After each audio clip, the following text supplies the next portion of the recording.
I guess, what you do. Good to be here. Thanks, man.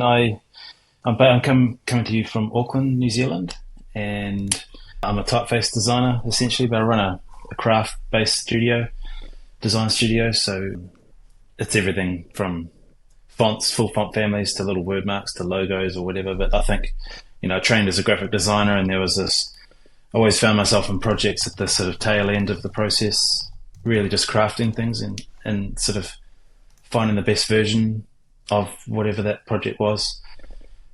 And so when I went out on my own, I loved obviously type, and I've taught myself that process, sorry, and that practice. But I realised there was also something to be said for just general craft and design. And so that's primarily what we do. And yeah, we do work for people all over the world from our little corner of the world. And so far it's been great. Yeah, yeah. I say we a lot, but most of the time it's just me, me on the tools working away. Yeah. So how did you get into type and design? I noticed it's a bit of an art form, isn't it? And there's even documentaries made about it all. Like it's a bit of a, Yeah. is it a dying art in your field, or is it something that's sort of, I'd say probably the opposite. I went through a phase there where there was really only a selection of people in the know who were doing it. But I think the democratization of software has meant that a lot of people having a crack at making fonts. Every man and his dog is a type foundry now, or at least it feels like that. Yeah, but it is a real skill. I mean, for me, I got into it because I love history and I love design. A lot of people get into type because they love technology and design. I was trying to escape. I was trying to escape having to learn how to code websites and things. I used to be a screen printer, so my background was, crafting up pieces of work to then be produced onto a set of screens, and that involved the similar sort of tooling that you would to say draw letters. So when I had a go at it, I was really good at drawing the shapes and had really nice clean lines, but I didn't actually know much about type and could run before I could walk. So I've had to work backwards a lot over the years, and it's taken a long time. But I just love that, how much you can represent in something so what feels like inhuman. I mean, there's so much of the human hand in lettering, and yet it's kind of evolved into something that isn't. And I mean, it's one of the world's oldest technologies next to the wheel. Every letter you ever read has been created by someone. absolutely. But I think a lot of people just assume they appear out of nowhere, So yeah, it's an interesting industry, but it's bigger than you think. And I'd say it's probably on the up, if anything else. Yeah. So what goes into, I guess, the process of designing a typeface for a client? Like how much communication and I guess, questionnaires do you have to ask someone and get their personality? Like how much of all that, personalization goes into a font face? It's a varying thing. Like coming from that design background, branding and things, I sort of speak that language and I've lived in that world. So that's been quite helpful when, working with studios who are predominantly our clients. I mean, obviously we produce the work for one of their clients, but I partner with these other designers and these teams to create these typefaces. And really it's just a matter of starting a bit of motion, forward momentum, and then that becomes pretty clear pretty quick. I mean, my job is to understand the origins of things. So understanding what is being communicated to me and then distilling that into understanding that in the typographic world. And I think a lot of graphic designers, despite the fact that graphic design came from the print shop, quite disassociated with the nuances of type and typography, despite what they might think. And there's a lot of knowledge there that I've accumulated in that space to then, okay, I hear what you're saying here. That obviously applies to this. We stitch those things together. Is that a genre? Is that a design movement? And then you start to apply that to a set of drawings, sketches, whatever you want to do, whatever's best for the project. And usually it evolves pretty quickly from there, whether it's good or right or wrong. And then you just dial up or down that gesture. I talk a lot about a spectrum with my clients. So this idea that it could be one or the other, is right or wrong, or good or bad, or black or white, or sans or serif is kind of an old world view. And there's a lot of good stuff in between those things on that spectrum of where is appropriate for that project. So we just try and dial up or dial down things accordingly to suit. And yeah, 99.9% of the time, that's usually really what they want. It's just an opportunity to see a bit of both and then make a decision. Do you normally start with like a project before building out a full font family for them? So like, is it one piece of work you're designing the text for, and then it just happens to be part of their brand moving forward? Or is it more of a chicken and the egg thing where you build out the full font face and here's your A to Z and all the numbers and now go off and use it however you want? Like, what sort of systems there? It varies. It changes every project. I mean, by the time people get in touch with me, they've usually made the call that they want to explore at least making a bespoke typeface, and they have an idea of what that looks like. So they come to me with, a whole lot of thinking already. It's not like I have to decide what they don't want until they know what they do. It's usually pretty obvious from the outset. Yeah. And then you bring in your own thinking and research to apply stuff. I mean, recently doing a piece of work for a big football club in the UK, and the typeface was largely inspired by their crest, and it's a really hard thing to align with, how do these sets of letters come from this very non-lettering thing. And there's little bits in there. We identified some sort of drawing techniques that actually, when you apply them to certain shapes of the alphabet, that tonality is there, and you can identify where it comes from. So it doesn't start with a set of letters and I modify them. Everything is drawn cold. You start from nothing. Wow. Because if you don't, you fall in that trap of potentially everything either looks the same, or even worse, it starts to look like something else, which is, that's not creating original work. So originality is important.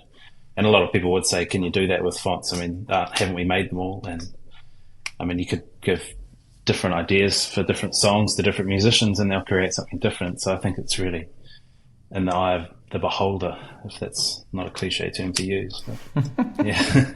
Yeah.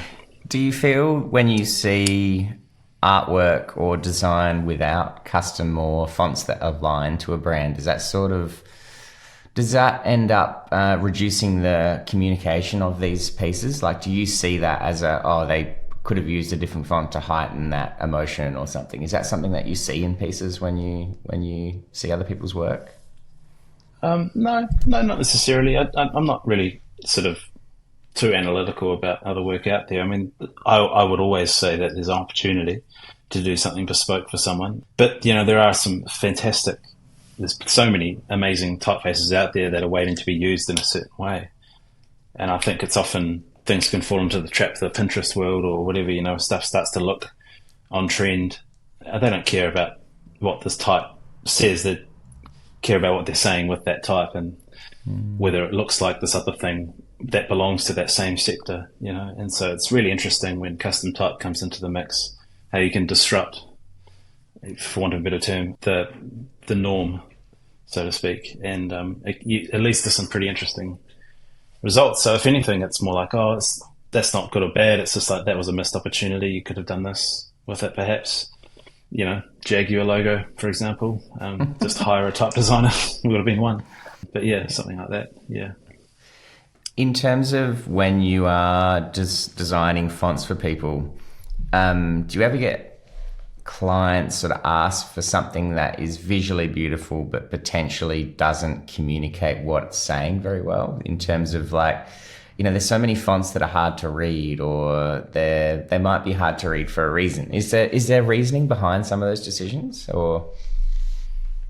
I want to say yes, but I think a lot of the time there's a lot of ways of using type that I think people are on a mission these days to break rules. They don't want to belong, so they're all about visual, disruption or whatever, and they sort of think, I'm a rule breaker, I don't follow guidelines, but they don't really take the time to learn the rules in the first place. They haven't put in the time in the workshop to actually establish what they are. Yep. And so it's not coming from a place of experience, it's just coming from a place of attitude. And that can be quite dangerous, I think. If you're going to break rules, you've got to know what they are in the first place. It's 101, But, obviously, behind me I've got books and books and books on the subject because, I really care about tradition and origin points and reasoning behind things. If you want to see the future, you need to look backwards, all that kind of stuff. But yeah, it doesn't mean I'm not about pushing things further. It's just you can't push things if you don't know where you're coming from. You need a foundation to stand on. So I think you see a lot of type out there that was maybe made for one thing and used in another place, and that's cool. But when that comes down to real basic stuff like just ability to read things, contrast of letters, that kind of stuff, when that's used badly or in the wrong system, it's really small on a web page, and so certain line work starts to bleed out and you can't read it. It becomes illegible. Those sort of things, I think, that's misuse of good opportunities, and it's bad. There's versions out there. So yeah, does that answer your question? Yeah, absolutely. Yeah, absolutely. Yeah. You've mentioned history. So what sort of history really inspired you to get into type and I guess screen printing before that? So traditional craft and making things with your hands, and now making fonts with I'm assuming a computer, right? Like yeah. Yeah, no, I mean, I think if I had to make every font I did by hand, I'd still be doing them. But also, I just don't know if I get into it. You look at how the old masters used to do it, and it's just so time consuming and such a skill, such a craft. I mean, hats off to them, eh?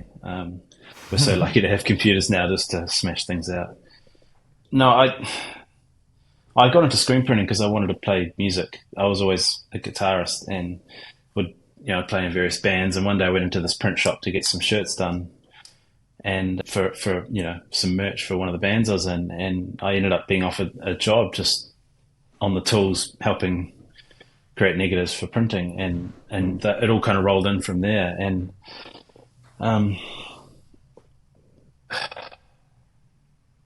yeah, I think that was obviously a hands-on thing. I've always been quite good with working with my hands, but that didn't necessarily evolve into type. I think it's just that patience and that consideration that I enjoyed about design. The reason I'm probably not good at general commercial graphic design is for the same reason I'm good at making fonts, is that I'm quite slow and methodical, and I can't just bust things out. I used to work in a studio for a long time in the UK. Well, it wasn't that long. It was about, just over a year and a half or so. And we used to do these brand activations for these big, sort of clients when they'd release a new product, and you'd invest weeks and weeks of your life in these projects that would live for like a weekend.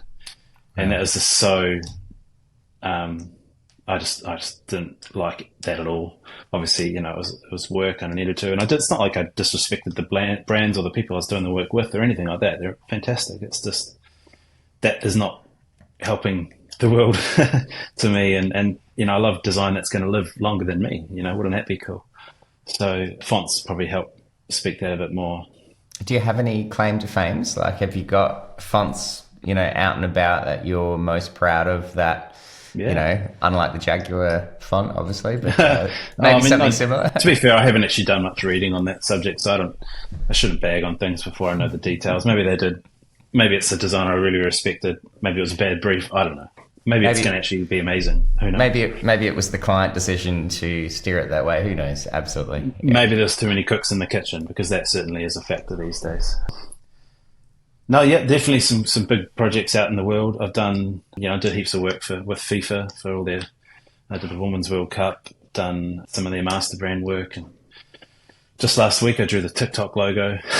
Things like that find their way to me somehow. Like I said, it's all sorts of stuff. You would have seen, to be honest, some of the letters just in the day-to-day. I haven't got any released of my own designs out there, so I can't say I've designed a font that everyone knows. It's more or less just brand representation at this point. I have stuff I'm working on, but I think, the problem is when you do all this work for other people, nothing of your own is ever good enough. So what would your font look like if you obviously design a font for yourself and your own brand? Like, what would go into deciding how to make that look? Like, what sort of personality, what sort of decisions would you make as a brand for yourself to create a font? Yeah. Like I said, I love the history stuff, and that type of history that the original work I did came from was around New Zealand's history with New Zealand isn't a really old country in terms of written history. It's an oral history background, goes hundreds of years back, but recent history comes really from our colonial past, and we have a lot of memorials and monuments to that, whether that's collectively, through war memorials or our buildings or other things. But there's a lot of type there to be found. And my postgrad studies when I was at university were around that lettering and those monuments and how you can design type in memory of something. And yeah, that was an interesting time. But the work I've had to shake that sort of attitude off a little bit, because people sort of know me as the monument guy, and I don't want just like, oh, he made a font, it must be good for monuments, and that's it. It needs to be, obviously it can be used for anything. So yeah, I've had to learn a lot about different genres of type, things, where those things come from, where they apply, and the drawing's got a lot better since. So I've got a big library of my own work that I'm just sort of sitting on, waiting for the right, I guess, time or energy burst to finally get it out in the world. But yeah, everything from real geometric looking sort of stuff that looks like a lot of stuff has its origin stories in parts of Europe that I travelled in. And then there's other things that look like they belong on a stone slab they've been carved in with a chisel. Wow. Yeah, there's all sorts of bits and pieces. Usually they have a starting point. It might just be a handful of letters, and that's a really cool treatment to that. And then you build that out over a systemized approach to a whole alphabet, and then you've got the rest of the whole character set. Most fonts will have a 300 to 500 plus glyph palette per weight. They're not just A, B, C, D, etc. So there's a lot of time invested in them, and usually sometimes you can get like halfway in and realize that you've kind of hit a roadblock and you need to park it for a while. So these things do take a bit of time, but yeah, I don't know. I don't really have a personal outlook as much. I'd just like to see ideas and thinking imbued in one of my designs that when people see it and be like, oh, this is obviously a nod to this era. That's a memorial in itself. Not necessarily belongs on a physical form, but looks like it could be used in a way that would acknowledge at least a larger story than itself. Yeah. What goes into creating a timeless font, do you think? So something that I guess goes beyond current trends. So like, Comic Sans, is that going to be a timeless font, for instance, right? I'm sure you hear that all the time, but like Arial and Helvetica, like they seem to be used obviously most common for things like websites and accessibility and stuff. Like what goes into creating a font that is going to last generations? Yeah, I mean, I think a whole lot of luck, to be totally honest with you. There's it's like music, like if certain things get picked up by the right people and played in a certain place, they just somehow end up globally recognizable pieces of music. But there's some amazing musicians who write songs in their garage and play at the local venue who may never get to play in a stadium just because they haven't had those sort of wires haven't crossed each other. But I mean, I think fonts like Arial and Helvetica, for example, Helvetica being a great font and then Arial was created as a counter to that. It's basically the same typeface, just with a few little changes in it. And it came from a different company. That was why that was one font sets a bar and the other one decides to do something like it, so they have a version of it. Mm-hmm. And then suddenly they end up on people's operating systems, and so of course they get used all the time because it's so accessible. Mm. But there's some fantastic typefaces out there by independent foundries that, unless you're a graphic designer and you love that stuff, it may not get out into a world in a certain way. Just because it's sort of in the corners of the larger digital sphere, it's not on the drop down menu in Google Fonts or Adobe Fonts or one of those sort of more free to access platforms. If you're a subscriber, you have to pay big licensing fees to use it. Yeah, there's so many different things that go into it, but I think a good font is just focused on quality, and it's relentless in its ideals. It's not just thrown out there and be like, oh, I'm sick of this now, that'll do. People really put the time and energy into considering every little curve, every little node, every little bits and pieces. So yeah. Is it something, do you think, that lasts longer than, let's say, a logo in a brand? Is it something that they decide to lock in for, I guess, the entirety of a company's existence versus a logo they might update every 10 years or so? Do you think there's more longevity in a font than other branded assets? Can be. I mean, a new way of doing the new logo, it can be the font. I think that's what people are starting to realize, is that they can write anything with a typeface and it'll look like it's their brand. They don't need to put their logo next to it. And so that's sort of, and that way it can. But I think what we're seeing more and more of is the more people are making these things and the more accessible it's becoming. Even fonts now are going to be short-lived.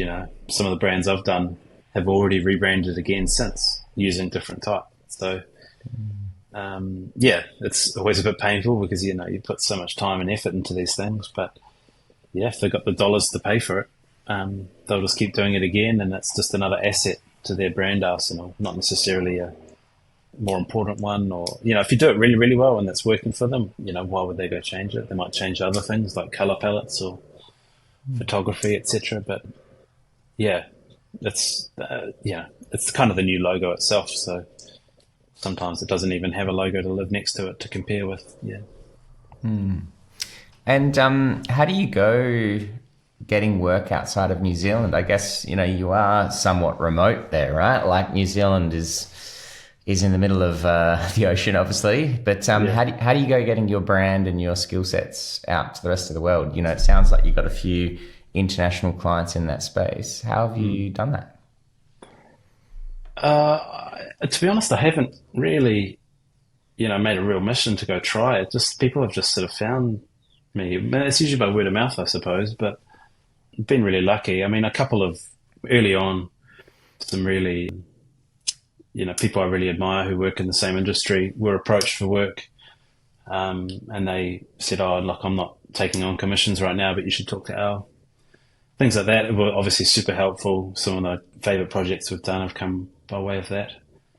But no, to be honest, I think it's, you just get your work out there, and next thing you know, you're getting cold called by a studio, and they're like, "Hey, would you be interested in putting in a quote on to do this piece of work?" Or sometimes it starts like small, just a logo for someone, and then you're talking to them and they like the way you are, they like your attitude. I think Kiwis are a bit like that, we just roll up and start making cups of tea for everyone. and they're like, "Hey, he's a cool guy to work with, let's get him in on this one." And things just start to grow. And then one of those guys will leave that team, that studio, and they'll go work somewhere else and be like, "Oh, I know someone that does this." So I think it's been quite organic in that way. It hasn't been like this hard marketing plan of getting work out there. And obviously really lucky in that it's quite a specialization. So, it's not like you can just open up the Yellow Pages and find the Yellow Pages. That's such an old way to say it. Sorry. You can't just do a quick Google search for like font designers in my area. It's,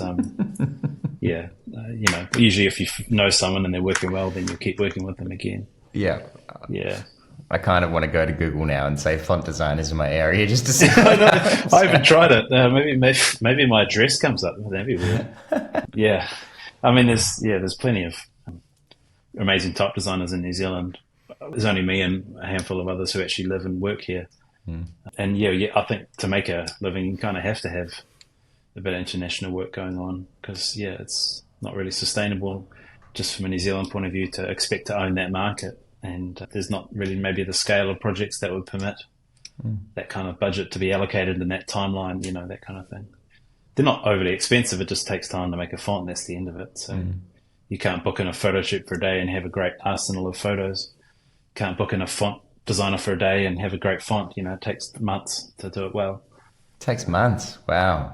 Yeah. I mean, ideally, we've done it in less. We've done a font in a couple of weeks, but it's usually with a pretty strong starting point and a short scope. It's not a huge piece of work. Yep. But it's how long's a piece of string, eh? Absolutely. Yeah. What would be your top piece of advice for someone thinking about getting into your industry?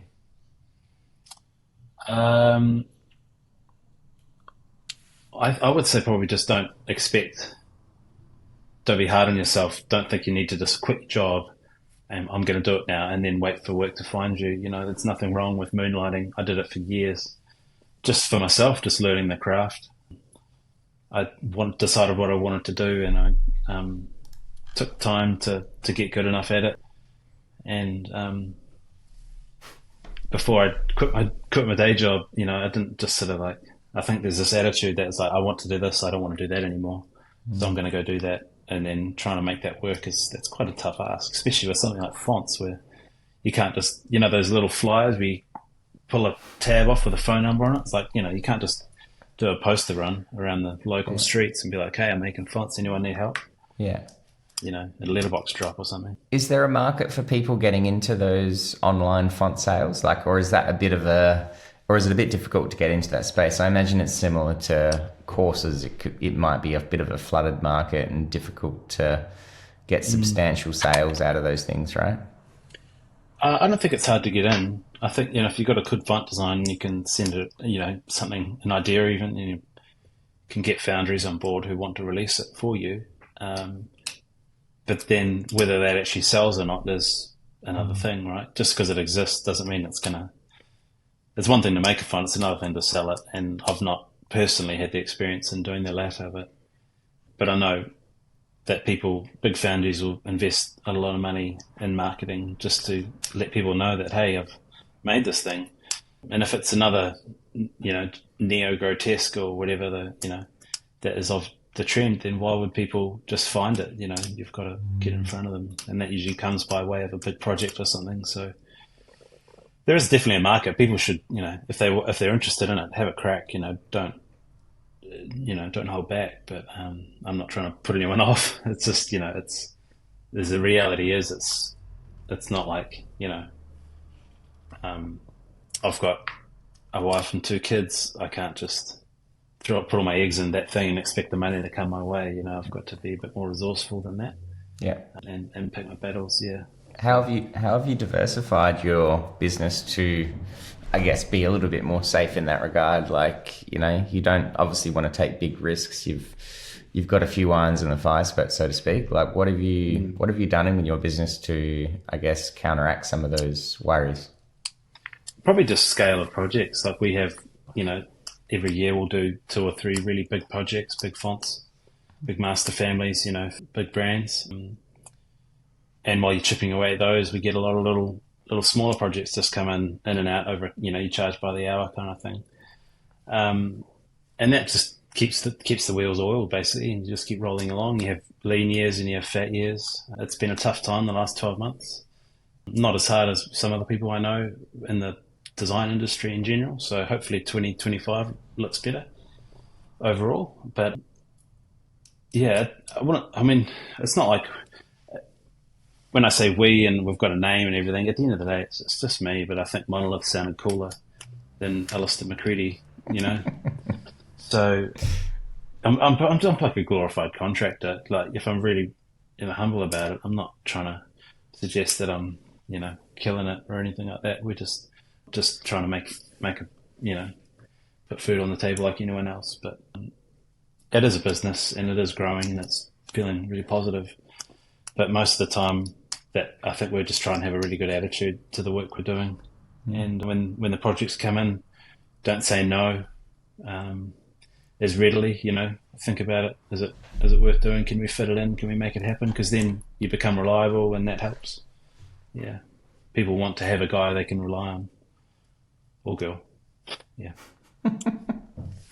And in the questionnaire, you mentioned you obviously like squatting heavy to keep your mind sharp and reduce stress. I did think you're going to bring that up. Yeah, no. So how much do you squat? No, I'm not going to throw a number at it, but it's more than average. I used to be a weightlifter. I used to compete as a competitive weightlifter.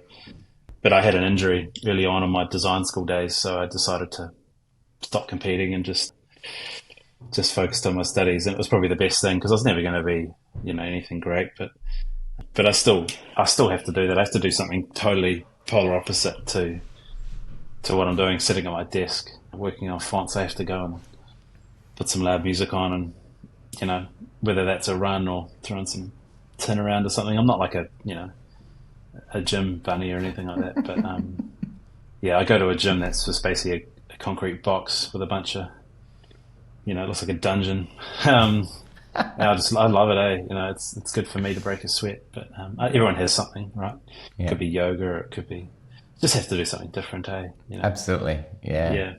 And physical exercise is a big one. I think it's 80% of people who do a single physical exercise routine will reduce their stress and their anxiety almost instantly. It's very, very beneficial. Yeah, certainly the case for me. I mean, my wife says I'm that much easier to be around after I've got a bit of a routine going. But when the boys are born and you're sort of off out of that schedule for a little while, it starts to become quite noticeable, at least for me. So yeah, it's kind of as much for everyone else around me as it is for me, just having that physical output.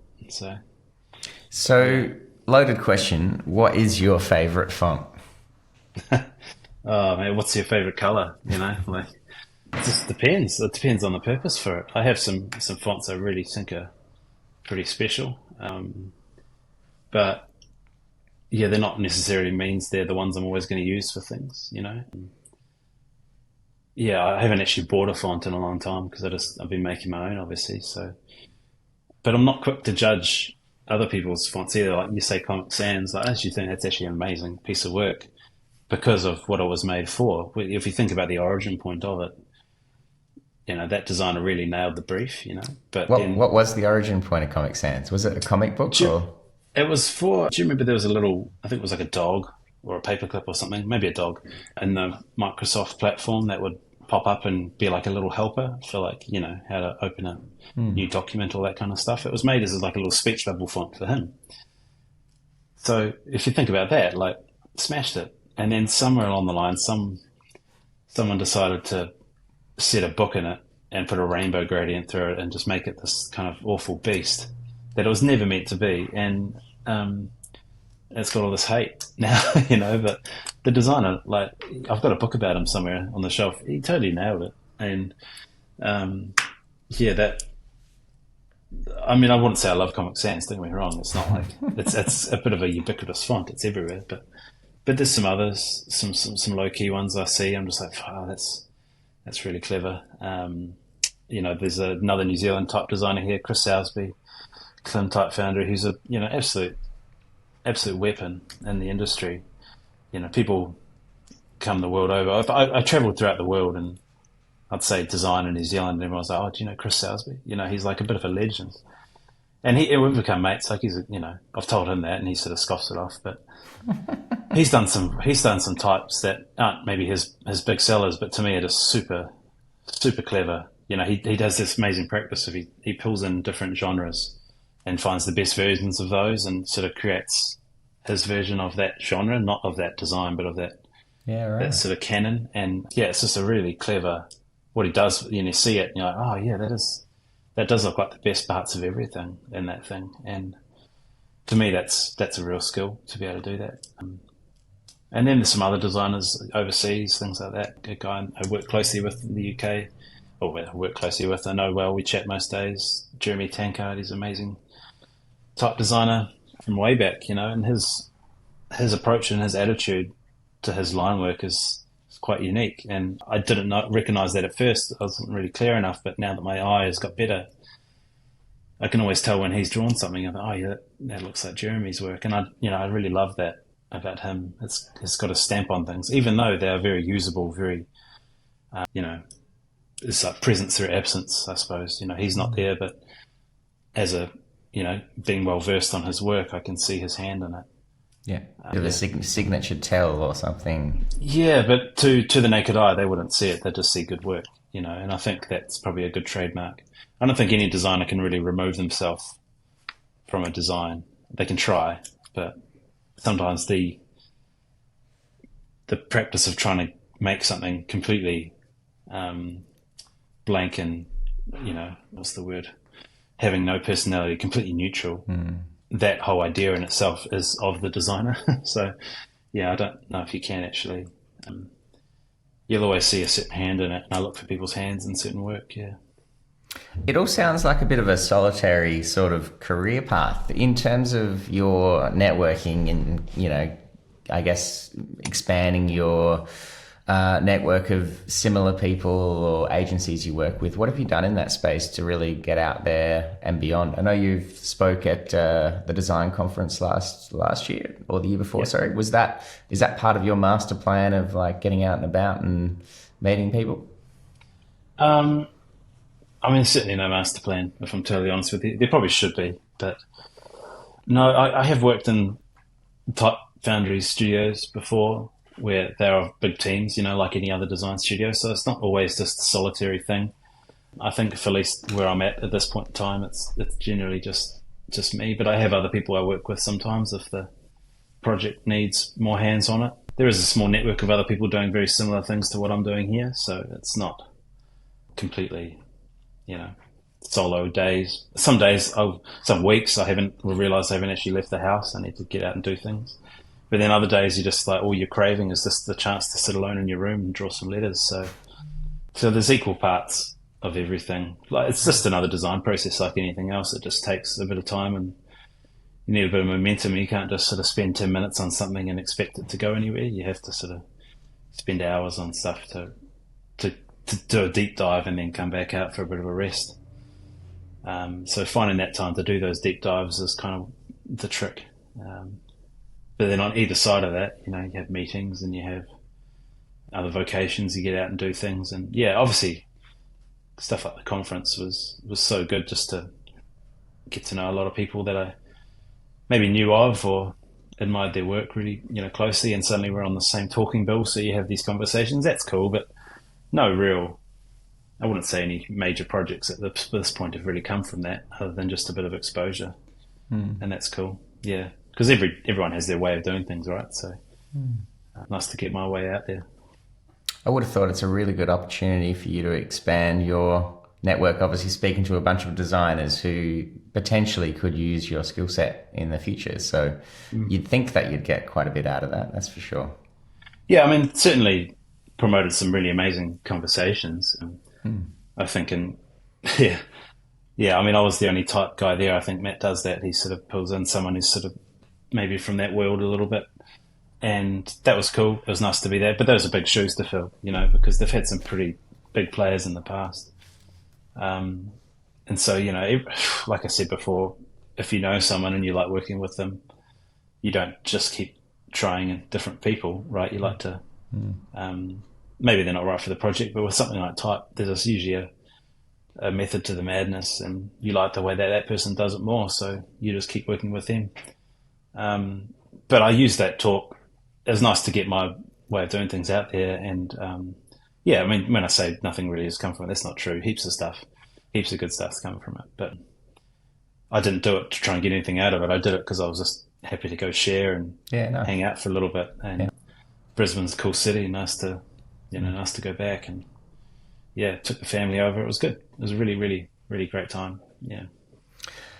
If you could give one piece of advice to your past self or someone starting out in the industry, what would it be? I'd just probably remind myself that all those things that you think are important right now are not important. Just don't worry about it. Go stop chasing that person or whatever. Stop, trying to turn this thing into that. Just focus on what you're on at the moment. Do a good job of it. All in good time, basically. There's been a lot of times where I've tried to rush or force things, whether that's professionally or just even a project itself. I need to get this done so I can get it in front of this person because then this thing will happen. It doesn't really work like that. And allowing the time for my eyes to come up to speed with kind of what I'm trying to create. And I feel like I'm only just getting to that point now after 10 plus years of drawing letters, that I feel like I'm trusting myself enough to think, that's good. That's good work. So if I could go back and tell myself that, say, look, you'll get there, just be persistent, show up. It's a pretty cliched kind of thing to say, I guess, but it's funny how you think back to that former version of yourself and you're so caught up in trying to do that you forgot really the point of what you're doing in the first place. Yeah, at least that's how it was for me. Is there anything else you'd like to sort of discuss or add? I don't know, man. I mean, I hope it's all been useful. I think, You've done really well. Really well. Oh, that's good. Oh, cool. Yeah, no, I don't know, man. I mean, I think, it's funny. Like every now and then I get letters from students or whatever, and I try and help people who reach out if they want help. I always try and give them the time, because I didn't really necessarily have a whole lot of that, and it would have been really helpful if I had. I can put myself in their position. But just recently, I had this lady from France get in touch, Juliet, and she's doing some postgraduate study at a big type course there, and she saw the talk from Australia, and it aligned a lot with her research, so she just wanted to get in touch and talk about it. And that was so encouraging, because fonts are those things that everyone's kind of, at least in the graphic design circles, everyone's an expert in, and it can be quite challenging, because it's like, okay, yeah, I know you know what you know, that's great, but you've asked me to be here, so let's just try and work on this together. And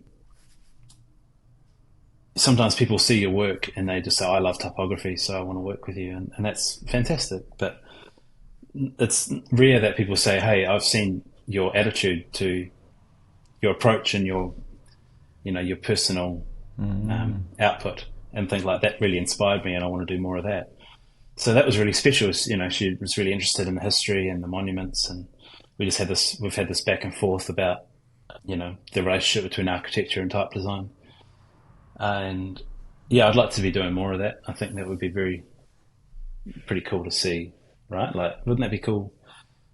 Everyone wants that, to have a certain personal flavor and approach to things, and that resonate with other people. It's like when you write a song and say, oh, that really meant a lot to me. It's like, oh, that's a similar sort of thing. So people can see the work I've done for, say, like a newspaper or something, and, oh, that's a really nice neutral font.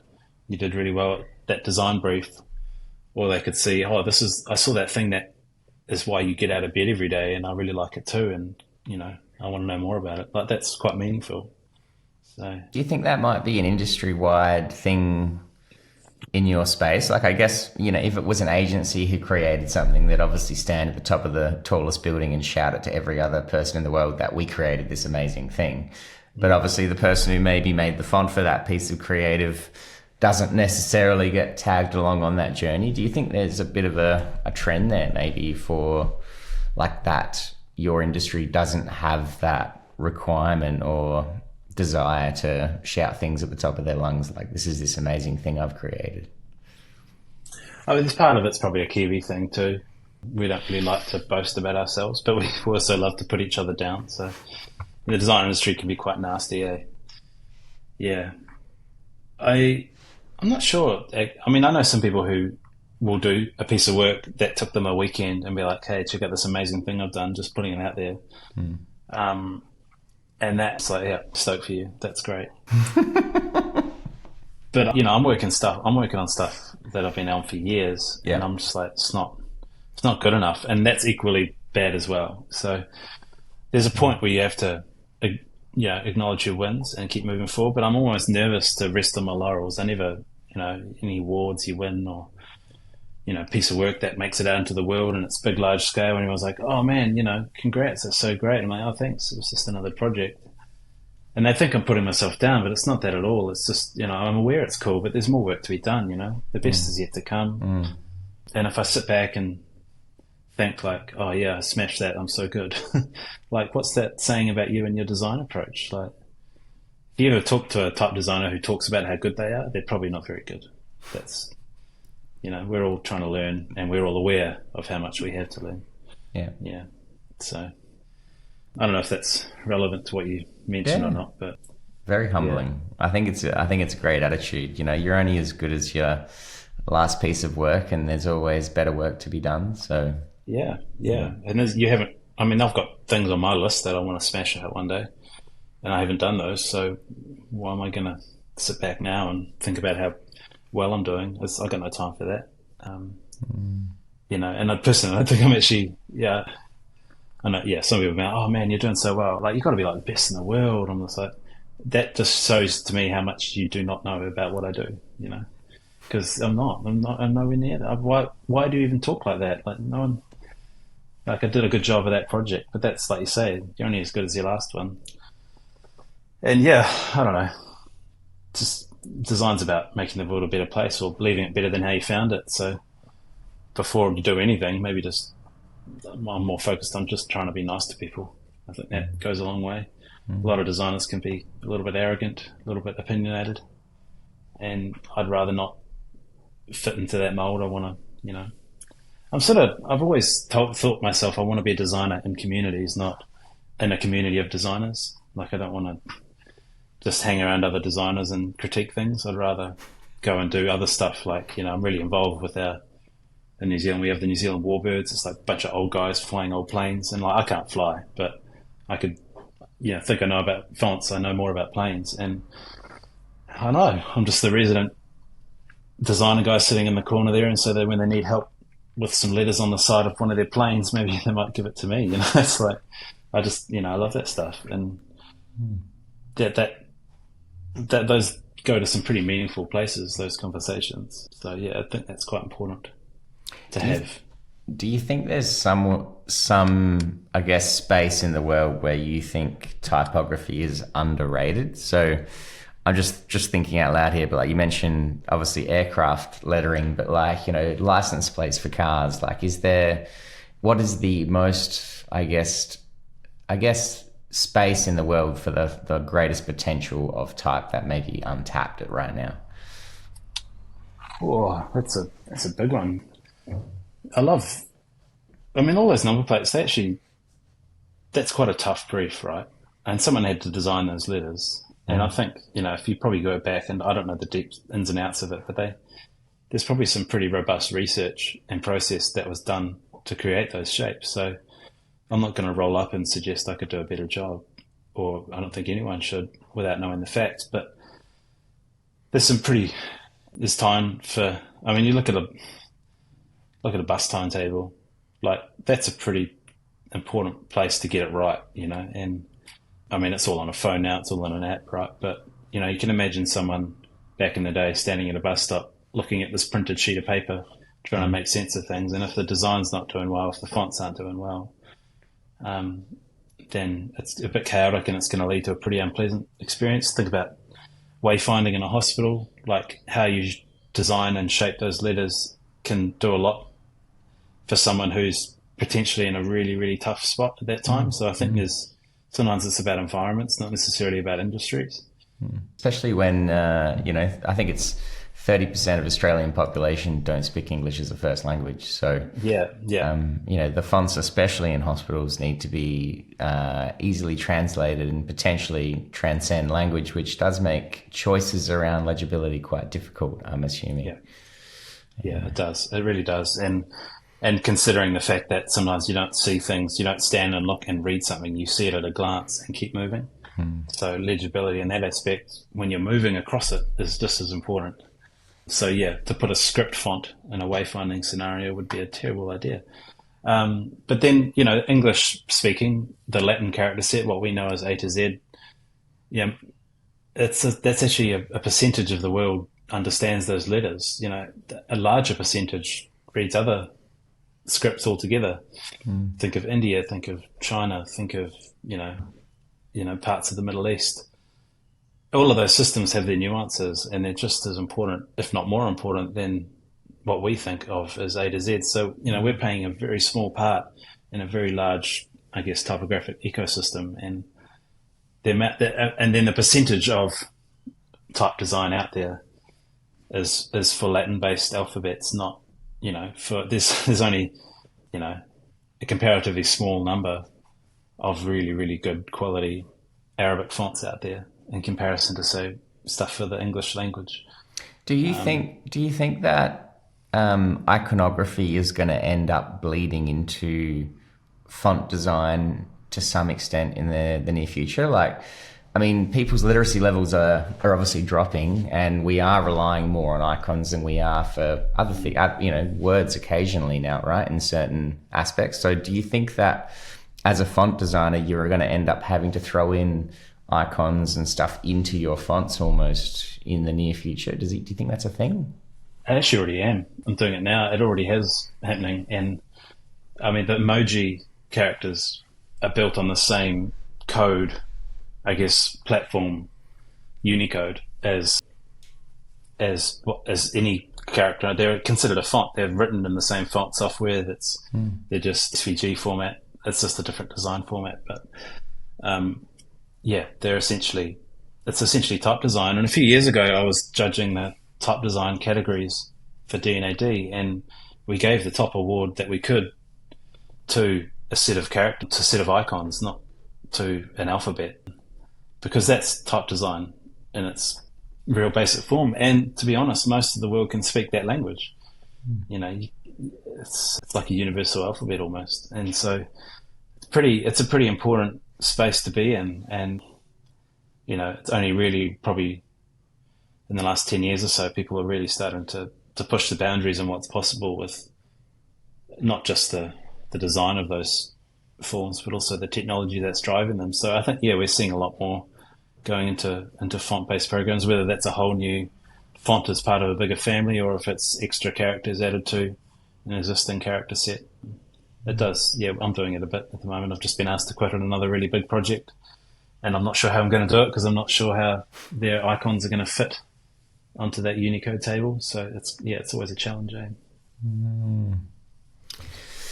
Well, thank you very much for joining me on the podcast, and thanks again. Thanks for having me, man. It's really nice to chat. I hope it was all useful, and absolutely, go from there. Eh? I feel like we're opening up a new can of worms at the end there, but it's a good one. No, there's a lot to unpack, man. But if you want to add more to it, just let me know. I'll make sure I wear the same shirt. Thanks for listening to the Creative to Creative podcast. Tune in next time for some more inspiring discussions with leading creatives. And check us out on YouTube, where you can see shorts and bonus material from previous and upcoming guests. This podcast brought to you by Motion by Design.